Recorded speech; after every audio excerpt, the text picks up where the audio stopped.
24 जनवरी 1966 सुबह का वक्त था। बम्बई से लंदन के लिए एयर इंडिया की फ्लाइट 101 पहले से ही बुक थी। यह एक बोइंग 707 विमान था जिसमें 117 यात्री सवार थे। फ्लाइट की कमान संभाल रहे थे JTD सुजा, एयर इंडिया की सबसे अनुभवी पायलटों में से एक। योजना के अनुसार रास्ते में 3 पड़ाव थे, दिल्ली, बेरूत, फिर जनेवा और अंत में लंदन। पहले 2 पड़ाव बिना किसी परेशानी से पूरे हुए। बेरूत के बाद विमान जेनेवा की ओर बढ़ा।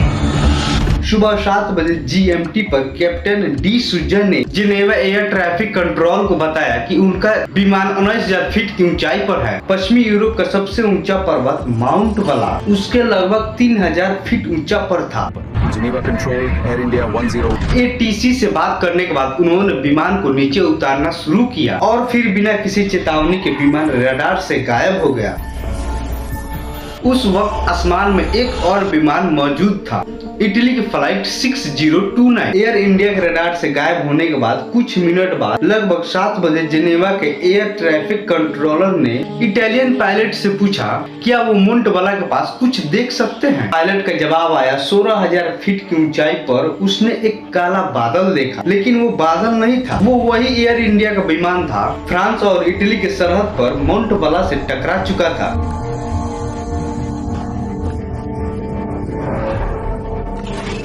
इस टक्कर के बाद विमान के टुकड़े कई किलोमीटर तक बिखर गए। यूरोप के छत पर मोंटेबला की चोटी के ठीक नीचे 117 लोगों की जिंदगी कुछ ही पल में खत्म हो गई। On the roof of Europe, only a few feet below the summit of Mont Blanc, 117 people met sudden death.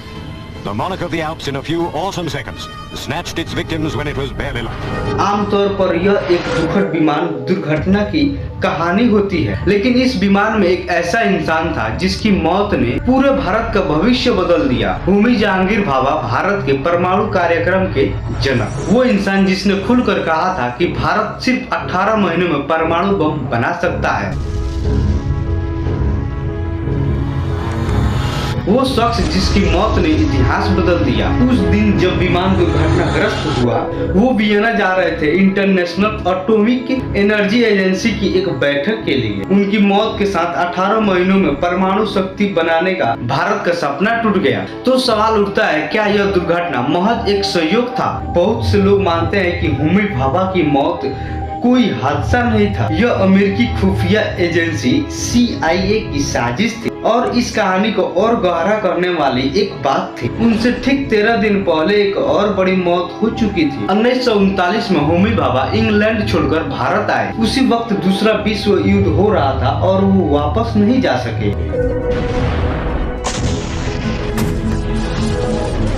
Bhabha ने कैम्ब्रिज यूनिवर्सिटी की मशहूर कैवेंडिश लैबोरेटरी से PhD की थी, जहां क्वांटम मैकेनिक्स और पार्टिकल फिजिक्स का गहरा अध्ययन होता है। वो नील्स बोर जैसे महान वैज्ञानिक के साथ काम कर चुके थे। 5 बार नोबेल पुरस्कार के लिए नामांकित हुए। CV रमन के नेतृत्व पर वो बेंगलुरु के IISc से जुड़े और फिर उन्होंने भारत की पूरी वैज्ञानिक नींव खड़ी की। 1945 में उन्होंने Tata institute of fundamental research की स्थापना की। 1948 में वो एटॉमिक एनर्जी कमीशन से पहले अध्यक्ष बने। उनका मानना था, अगर भारत को एक महाशक्तिशाली बनाना है और अपने रक्षा करनी है तो परमाणु बम बनाना होगा। उनके लिए यह भारत के स्वाभिमान का सवाल था। आजादी के बाद भाभा ने अपने सपनों पर ध्यान केंद्रित किया। उन्होंने अपने करीबी दोस्त पंडित जवाहरलाल नेहरू का साथ लिया। हालांकि सार्वजनिक रूप से नेहरू हमेशा परमाणु बम के खिलाफ रहे, लेकिन भाभा चुपचाप तैयार करते रहे। जैसे जैसे शीत युद्ध बढ़ा, धीरे धीरे नेहरू मान गए